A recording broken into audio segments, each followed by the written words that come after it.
Francis Bacon, of youth and age. A man that is young in years may be old in hours, if he have lost no time, but that happeneth rarely. Generally, youth is like the first cognitions, not so wise as the second, for there is a youth in thoughts as well as in ages.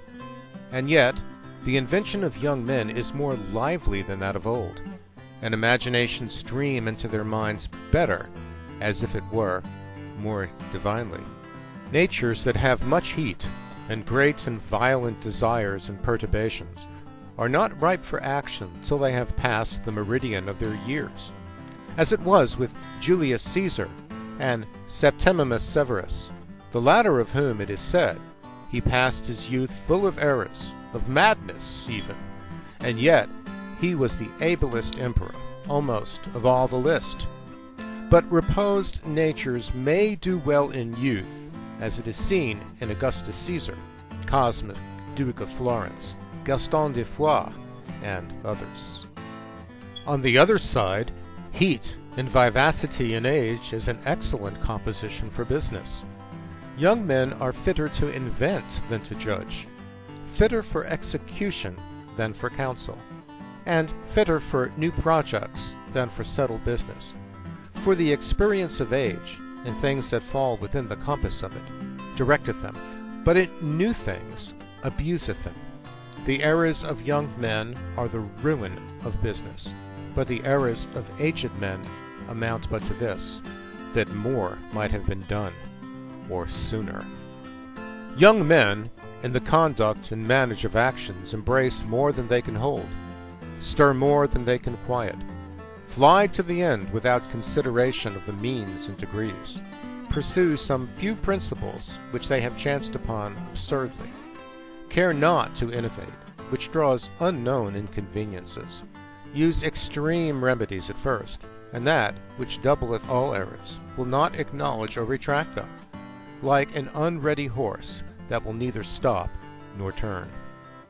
Men of age object too much, consult too long, adventure too little, repent too soon, and seldom drive business home to the full period, but content themselves with a mediocrity of success.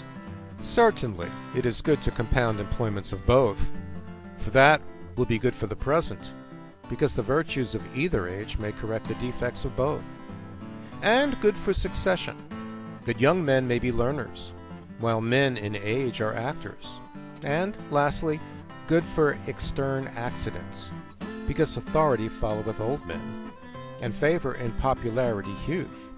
But, for the moral part, perhaps, youth will have the preeminence, as age hath for the politic.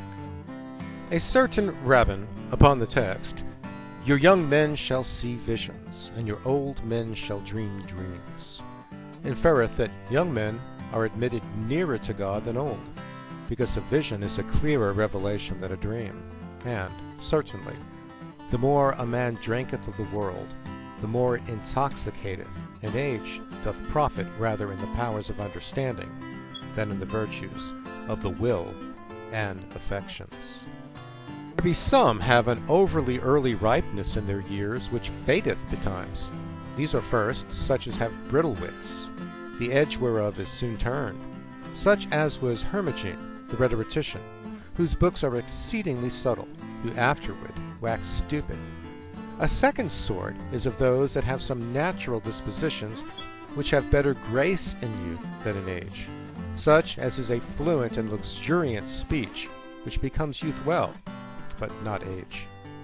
So Tully saith of Hortensius, he remained the same, though it was no longer becoming. The third is of such as take too high a strain at the first, and are magnanimous more than tract of years can uphold, as was Scipio Africanus, of whom Livy saith, in effect, his last deeds did not equal his first.